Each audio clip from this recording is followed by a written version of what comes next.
Hello, नमस्कार, आदाब and सत श्री अकाल। स्वागत है आप सबका हजलाज आईएएस के यूट्यूब चैनल पे। और आज के सेशन में हम बात करने वाले हैं कि सीसेट के लिए क्या स्ट्रैटेजी रखनी है, यानी कि सीसेट को किस तरीके से, किस अप्रोच के साथ सॉल्व करना है कि इस बार आपका प्रीलिम्स सीसेट के कारण तो ना रुके। ठीक, तो कई बार जो आप लोग मुझसे कमेंट सेक्शन में पूछते हैं या कहते हैं कि सर हमारा सीसेट अच्छा नहीं है या हम सीसेट में बहुत वीक हैं, तो बच्चा मैं आपसे सबसे पहले ये जानना चाहूंगा कि आप कैसे कह सकते हैं कि आप सीसेट में वीक हैं, या यूं कहूं कि आप सीसेट में कितने वीक हैं, कितना आप अपने आप को सीसेट में लो या कमजोर फील कर रहे हैं, वीक फील कर रहे हैं।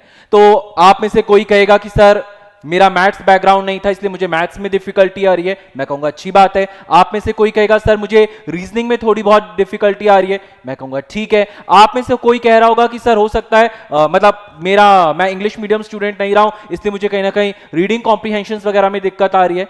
तो मतलब अगर मैं ऑब्जर्व करूं आप सबकी बातों को, तो मैंने एक चीज ऑब्जर्व करी है कि या तो किसी का मैथ्स वीक होता है, या किसी का रीजनिंग वीक होता है, या किसी का इंग्लिश या कॉम्प्रिहेंशन वाला पोर्शन वीक होता है। तो ओवरऑल अगर मैं बात करूं तो सीसेट में भी कई पोर्शंस होते हैं और आपका सीसेट सिर्फ किसी पोर्शन में वीक होता है, ना कि आपका कंप्लीट सीसेट वीक होता है। अब आपका सीसेट में कौन सा पोर्शन अच्छा है, कौन सा वीक है, वो आपको खुद इवैल्यूएट करना है। कैसे? तो आप कोई भी, मैं कहूं कि 2020, 21, 22 और 24 इन चारों में से किसी भी एक साल का आप सीसेट का पेपर सॉल्व करें और सीसेट का पेपर सॉल्व करके ऑब्जर्व करें कि आपका स्कोर कैसा है और किस सेक्शन में आपको कन्वीनियंस हो रहा है और किस सेक्शन में आपको थोड़ी बहुत डिफिकल्टी जा रही है। आप ध्यान रखेंगे कि 2023 का सीसेट का पेपर आपको सॉल्व नहीं करना है, अदरवाइज आप एक्सट्रीमली डिमोटिवेट हो जाएंगे, क्योंकि 2023 का पेपर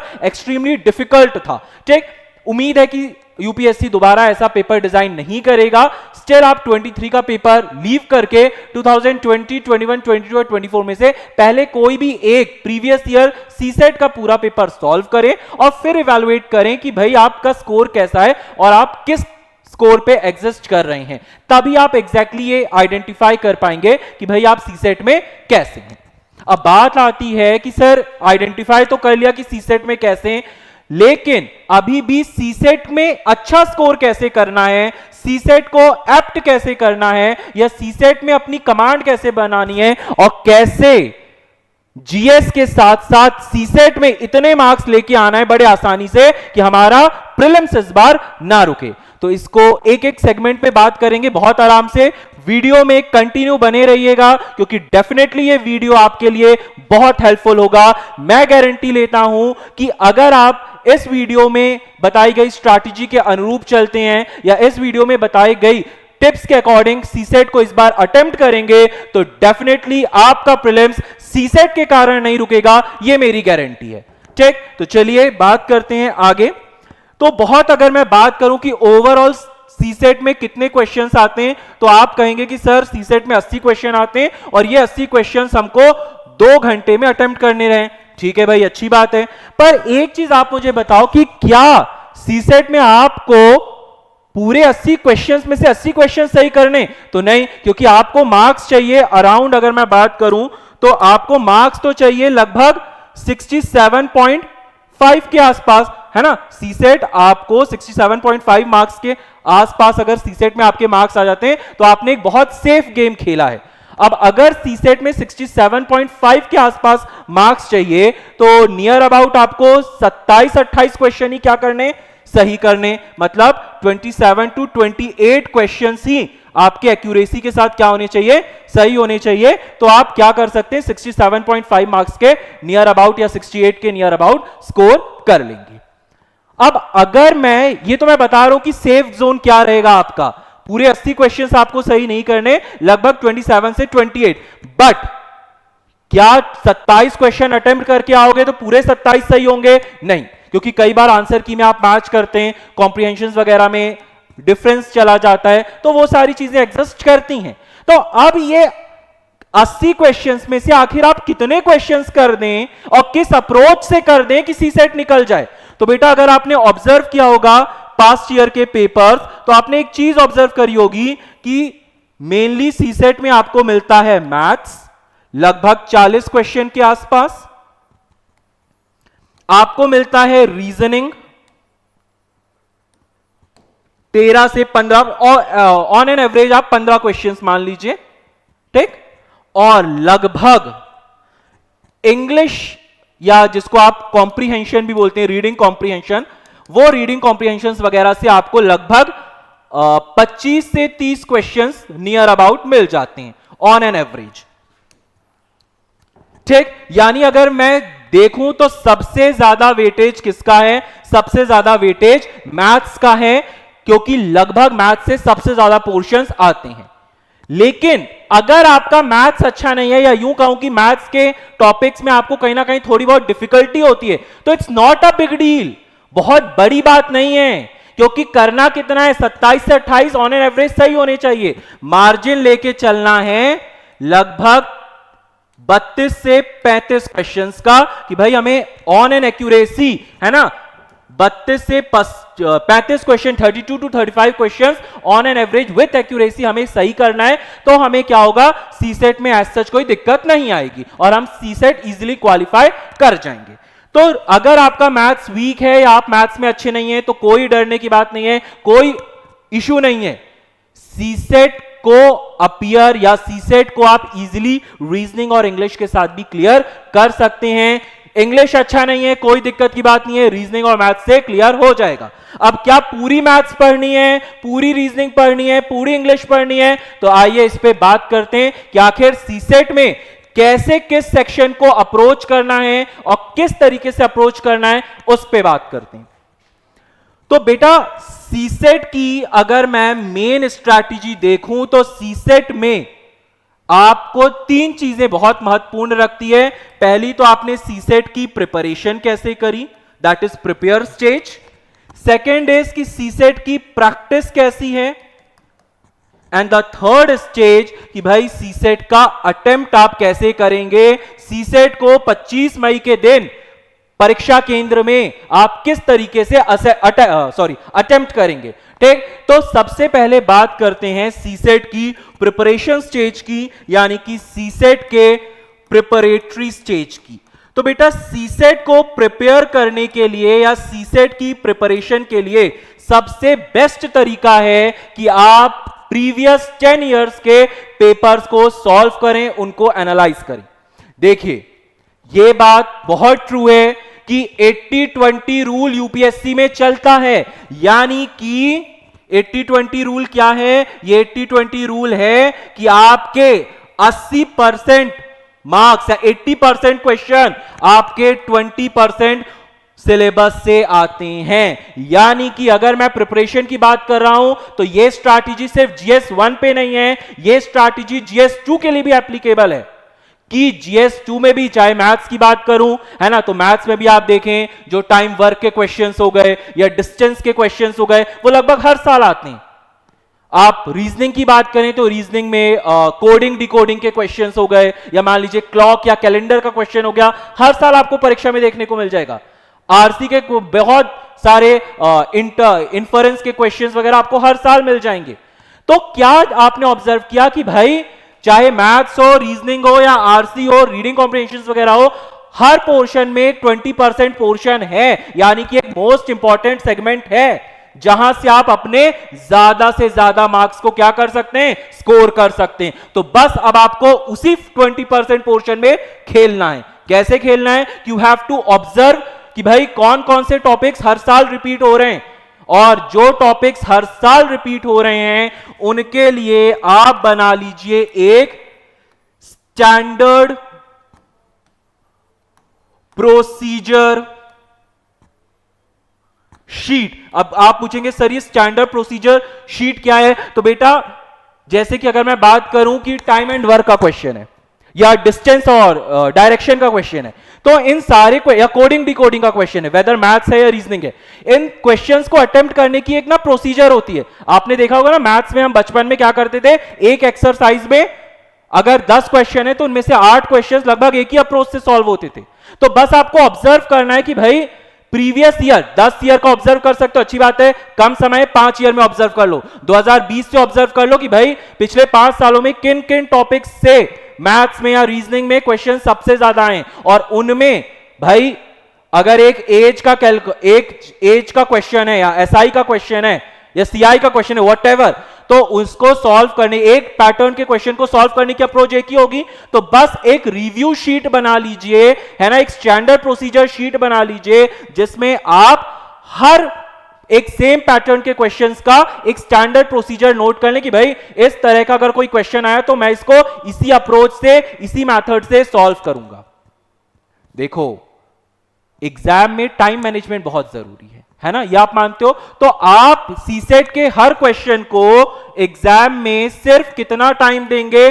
4 मिनट। भाई अगर 4 मिनट आपने एक क्वेश्चन को दे दिया एग्जाम में, तो आप मान के चलिए कि आप उस क्वेश्चन को इजीली क्लियर कर जाएंगे। अगर 4 मिनट से ज्यादा टाइम आपको लग रहा है, लीव दैट क्वेश्चन और आगे बढ़ो, क्योंकि मार्जिन सिर्फ अभी भी 32 से 35 क्वेश्चन का लेकर ही क्या करना, आपको चलना है। तो 4 मिनट पर क्वेश्चन को देखना है और स्टैंडर्ड प्रोसीजर शीट बना लेनी है। यह आपकी रिव्यू शीट होगी जो आपको कब काम आएगी? एग्जामिनेशन के दिन, जब आप 11:30 बजे जीएस 1 के पेपर से बाहर निकल जाएंगे और 2:30 बजे जीएस 2 यानी सीसेट के लिए बैठेंगे, तो वो जो बीच के 3 घंटे हैं, उन 3 घंटों में आप अपनी स्टैंडर्ड प्रोसीजर शीट यानी कि जो आपकी रिव्यू शीट है, इसी को रिव्यू करेंगे कि अच्छा इस तरीके का क्वेश्चन है तो मेरे को इस मेथड से सॉल्व करना है। एक माइंड मैप क्विक अपना करते जाएंगे। तो वो क्विक माइंड मैप के लिए आप एक रिव्यू शीट बनाएं, ठीक।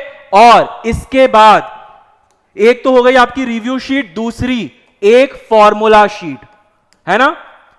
जैसे कि कई सारे टाइम वर्क के क्वेश्चंस हैं, या आप मान लीजिए ये ट्रेन वगैरह के क्वेश्चंस हैं, बोथ स्ट्रीम वगैरह क्वेश्चंस हैं, इनके कुछ पर्टिकुलर फॉर्मूलाज होते हैं। तो उसी 3 घंटे में, क्योंकि अभी आप प्रिपरेशन कर रहे हैं और प्रिपरेशन में आप साथ ही साथ वो अटेम्प्ट वाले दिन की तैयारी करते चलिए। आप स्टैंडर्ड प्रोसीजर शीट के साथ एक फॉर्मूला शीट भी, अच्छा ये मैथ्स के लिए नहीं, रीजनिंग के लिए भी है कि भाई कोडिंग डिकोडिंग के पैटर्न के क्वेश्चंस हैं तो उनको किस अप्रोच से करना है, कोई पर्टिकुलर फॉर्मूला है। जैसे कि अगर आप मान लीजिए डायरेक्शन डिस्टेंस के कुछ फॉर्मूलाज वगैरह होते हैं, ऑर्डर रैंकिंग में कुछ फॉर्मूलाज वगैरह यूज होते हैं, तो वो फॉर्मूला शीट आप मेंटेन करें अभी प्रिपरेशन के साथ, ठीक। तो प्रिपरेशन के टाइम पे आपको क्या करना है? एक स्टैंडर्ड प्रोसीजर शीट मेंटेन करनी है, ठीक, और एक फॉर्मूला शीट मेंटेन करनी है। किन किन टॉपिक्स की? उन 20% टॉपिक्स की जिनसे आपके 80% मार्क्स स्कोर हो जाएंगे। प्रिपरेशन हो गया, अब बात करते हैं प्रैक्टिस की। भाई मैंने किसी से सीखा कि सूजी का हलवा कैसे बनाना है, पर अगर मैं वो सूजी का हलवा बनाऊंगा ही नहीं तो हो सकता है मैं कंफ्यूज हो जाऊं जब फाइनल टाइम पे सूजी का हलवा बनाऊंगा कि आखिर ये सूजी का हलवा किस तरीके से बनेगा, इजंट इट। तो प्रिपरेशन टाइम पे भाई जो भी स्टैंडर्ड प्रोसीजर शीट मेंटेन करोगे, फॉर्मूला शीट मेंटेन करोगे, उसकी प्रैक्टिस जरूरी है। तो पास्ट 5 इयर्स के जो सीसेट के PYQs हैं उनकी आप प्रैक्टिस करें, या जो भी आपने स्टैंडर्ड प्रोसीजर शीट बनाई है या फॉर्मूला शीट बनाई है उनके क्वेश्चंस को प्रैक्टिस करें, ताकि जब अटेम्प्ट वाले दिन, जब 25 मई को 11:30 से 2:30 बजे के बीच में आप अपनी रिव्यू शीट को रिकैप करेंगे, आप अपनी फॉर्मूला शीट को रिकैप करेंगे, तो आप इजीली आइडेंटिफाई कर सकते हैं कि आपने किस तरीके से उस पर्टिकुलर क्वेश्चन को सॉल्व किया था, ठीक। तो प्रैक्टिस करें। सिमिलरली आप रीडिंग कॉम्प्रीहेंशन को भी, आरसीज को भी प्रैक्टिस करें। अब आप पूछेंगे सर प्रैक्टिस कहां से करनी है? तो there are abundant of YouTube channels, है ना। आप किसी भी चैनल में जाइए, टॉपिक वाइज डालिए, कैलेंडर का क्वेश्चन करना है, कैलेंडर का टॉपिक डालिए और सीसेट रिलेटेड क्वेश्चंस को देखिए। क्विक 2x की स्पीड से वीडियो देखो, क्वेश्चंस देखो और उनकी अपनी प्रोसीजर शीट भी साथ में बना लो और साथ ही साथ उनको प्रैक्टिस भी कर लो। Same you can apply for the reading comprehensions also, ठीक। तो प्रिपरेशन हो गई, प्रैक्टिस हो गई। अब आते हैं उस दिन की ओर जिस दिन आपको ये अपनी प्रिपरेशन और प्रैक्टिस को फाइनली अपने एग्जाम में क्या करना है? फाइनली अपने एग्जाम में इंप्लीमेंट करना है, यानी कि द डे ऑफ अटेम्प्ट। कि आखिर सीसेट को अटेम्प्ट कैसे करना है, क्योंकि आपने सुना होगा कि कई लोगों के प्रीलिम्स यूपीएससी के सिर्फ सीसेट के कारण रुक जाते हैं। तो बहुत इंपॉर्टेंट है कि ये अटेम्प्ट कैसे करना है, और मैं गारंटी देता हूं कि इस स्ट्रैटेजी से अगर आपने सीसेट को अटेम्प्ट किया तो इस बार आपका यूपीएससी प्रीलिम्स सीसेट के कारण तो हरगिज नहीं रुकने वाला। ठीक, तो अब बात करते हैं कि आखिर सीसेट को कैसे अटेम्प्ट करना है। आपको मेरी स्टार्टिंग के अभी वीडियो में मैंने स्टार्टिंग में क्या बोला कि भाई आपको पूरे सीसेट में 80 क्वेश्चंस में से 40 मैथ्स के मिल जाएंगे, तो कहीं ना कहीं 13, 15, 20 के आसपास रीजनिंग के मिल जाएंगे, एंड सिमिलरली 25 से 30 क्वेश्चन किसके मिल जाएंगे, रीडिंग कॉम्प्रिहेंशन के मिल जाएंगे। और अभी आपको अगर मैं प्रीवियस उसमें ही दिखाऊं तो आपको याद है कि आपको पास होने के लिए 67.5 मार्क्स चाहिए, पॉइंट दिख नहीं रहा होगा शायद, है ना, 67.5 मार्क्स चाहिए, यानी कि ऑन एन एवरेज 27 से 28 क्वेश्चंस आपके सही होने चाहिए। आप 27, 28 पूरा अटेम्प्ट करोगे तो क्या सबके सब सही होंगे? नहीं। तो एक्यूरेसी कितने में मेंटेन करके चलनी है? 32 से 35 क्वेश्चन में। तो अगर 32 से 35 क्वेश्चन में एक्यूरेसी मेंटेन करके चलनी है तो इससे एक बात तो समझ में आ रही है कि सीसेट के पूरे पेपर को फोकस नहीं करना है, सिर्फ सीसेट के उस पेपर को या उस पोर्शन को फोकस करना है जो आपका स्ट्रांग है। अगर आपका मैथ्स स्ट्रांग है, मैथ्स को फोकस करो ज्यादा। अगर आपका रीजनिंग स्ट्रांग है, रीजनिंग को फोकस करो। और अगर आपका आरसी स्ट्रांग है तो उस आरसी को ज्यादा फोकस करो। देखो, लोग अक्सर सोचते हैं या लोगों की नॉर्मल साइकोलॉजी होती है कि जो हमारा वीक है ना उसको हम स्ट्रांग करें, क्योंकि स्ट्रांग को तो हम ऑलरेडी एक्सेस कर लेंगे, पर जो हमारा वीक है उसको स्ट्रांग करें। पर बेटा ये अभी सिर्फ लास्ट के 1 महीने बचे हैं, यहां पे वीक को स्ट्रांग करने से बेटर है जो स्ट्रांग है उसको और स्ट्रांग करो। अगर मैथ्स स्ट्रांग है तो मैथ्स को स्ट्रांग करो, और रीजनिंग स्ट्रांग है तो रीजनिंग को और स्ट्रांग करो, और इंग्लिश स्ट्रांग है तो इंग्लिश या आरसी को और स्ट्रांग करो। तो जिस दिन आप अटेम्प्ट करेंगे पेपर, यानी कि 25 मई के दिन, तो सीसेट आप कहां से खेलना स्टार्ट करेंगे? तो सीसेट आप अपने स्ट्रॉन्ग पोर्शन से, यानी कि जो भी पोर्शन आपका स्ट्रॉन्ग है, whether it's maths, reasoning, RC, whatever, उस पोर्शन से आप सीसेट को खेलना शुरू करेंगे। ठीक, अब मैं बोल रहा हूं आपका जो स्ट्रॉन्ग पोर्शन है, हो सकता है उसमें भी कोई टफ क्वेश्चन हो। मैथ्स स्ट्रॉन्ग है, बहुत अच्छे से मैथ्स आती है, पर हो सकता है कोई एक ऐसा क्वेश्चन मिले जो बहुत लेंदी हो या आपको बहुत टाइम टेकिंग हो। तो एक बात याद रखनी कि आपको किसी भी क्वेश्चन को 4 मिनट से ज्यादा नहीं देना है।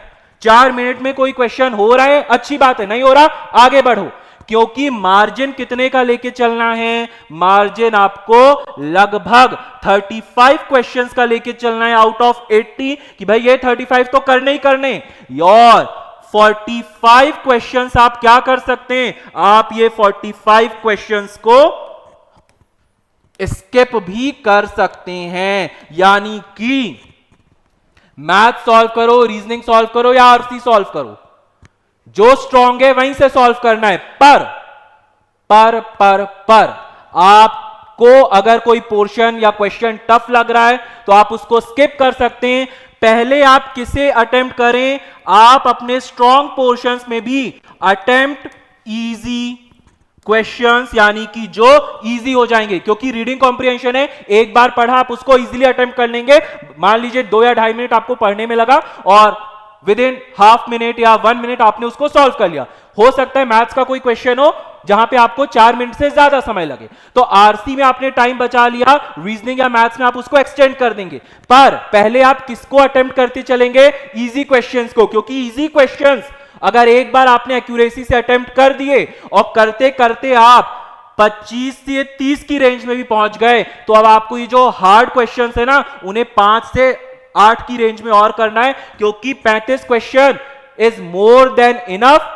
और आपने ऑलरेडी आपका जो भी स्ट्रॉन्ग पोर्शन है, मैथ्स है, रीजनिंग, इंग्लिश है, उसमें आप ऑलरेडी स्कोर कर जाओगे, कोई बहुत बड़ी बात नहीं है। तो बस अपने स्ट्रॉन्ग पोर्शन को और स्ट्रॉन्ग करते चलो, और उसी से गेम सीसेट वाले दिन यानी कि 25 मई को खेलना है। पर खेलने में भी पहले इजी क्वेश्चंस खेलना है। इजी क्वेश्चंस खेलोगे, कॉन्फिडेंस आता जाएगा कि मेरे से ये क्वेश्चन बन रहा है।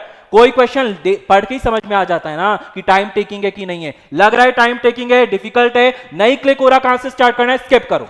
मैं बोल रहा हूं 45 क्वेश्चन स्किप करते चलना है।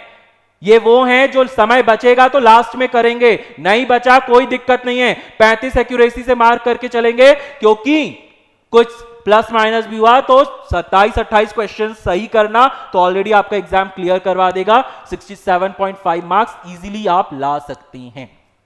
पर फिर भी 35 क्वेश्चंस की मैं मार्जिन बता रहा हूं, क्यों? कई बार अप डाउन हो जाता है, कई बार lack of concentration, silly mistakes, ठीक, खैर उनको अवॉइड करना है, बट स्टिल तो 35 क्वेश्चंस करने हैं, 45 स्किप कर सकते हो, कोई बहुत बड़ी बात नहीं है। तो मतलब सीसेट के पेपर में अगर क्वेश्चन नहीं बन रहा होगा, कोई टफ जा रहा होगा, तो कोई इशू की बात नहीं है, 45 क्वेश्चन छोड़ सकते हो, बाद में देख सकते हो। एग्जाम 35 क्वेश्चन सही करना या विथ एक्यूरेसी ही आपका एग्जाम निकाल देगा। क्लियर है? तो ये अटेम्प्ट है, और आपको भी पता है कि आपका जो जीएस का पेपर है वो 9:30 से 11:30 पे खत्म हो जाएगा, और 11:30 के बाद 2:30 बजे आपका सीसेट स्टार्ट होगा। तो वो जो 3 घंटे बचेंगे तो उसमें थोड़ा सा रेस्ट कर लिया, रिफ्रेशमेंट ले लिया, आफ्टर दैट इधर उधर की बातें सुनना या अपने फ्रेंड्स के साथ पेपर GS1 को डिस्कस करना, it's totally wastage of time, बिना मतलब के टेंस हो गए। तो क्या करना है, वही जो प्रिपरेशन के टाइम पे स्टैंडर्ड प्रोसीजर शीट और फॉर्मूला शीट बनाओगे ना, उसी को क्विक रिकैप करना है सीसेट से पहले। बस इतना कर लेना, सीसेट बहुत आराम से निकल जाएगा, कोई सीसेट में दिक्कत नहीं आएगी। नहीं बनता मैथ्स, छोड़ दो मैथ्स, रीजनिंग आरसी फोकस करो, स्ट्रॉन्ग को स्ट्रॉन्ग करो, है ना। इस बात को याद रखना है कि you have to only focus on your strong portions. ये इस मेंटालिटी के साथ सीसेट मत करो कि भाई जो वीक है उसको स्ट्रॉन्ग करके अच्छा स्कोर कर लेंगे, क्योंकि स्ट्रॉन्ग में तो स्कोर हो ही जाएगा। नहीं, just make your strong more stronger, और उससे गेम खेलोगे आसानी से निकल जाएगा। क्लियर है? बाकी कोई बहुत बड़ा गेम नहीं है, it's very easy to clear the prelims, isn't it? है ना, बहुत इजी है। थोड़ा सा जीएस को फोकस करो, थोड़ा नहीं बहुत ज्यादा, और सीसेट में बस इतनी मेहनत करो, टाइम मैनेजमेंट करो, कॉन्फिडेंस रहो, अच्छे से खाना खाओ, नींद पूरी लो, and don't use social media for this 1 month. Clear है? तो और कोई डाउट हो, क्यूरी हो, तो आप मुझसे कमेंट सेक्शन में पूछ सकते हैं। बाकी इस वीडियो को अपने फ्रेंड्स के साथ भी शेयर करें, ताकि उनको भी इसका फायदा मिले, और इस वर्ष किसी का भी सीसेट प्रीलिम्स यूपीएससी का सीसेट के कारण ना निकले। Everyone can easily qualify the prelims, isn't it, with the help of GS and CSET strategies. Okay, तो मिलते हैं अगले वीडियो पे एक नई क्यूरी, एक नए डाउट और एक नए सेशन के साथ। ठीक, धन्यवाद।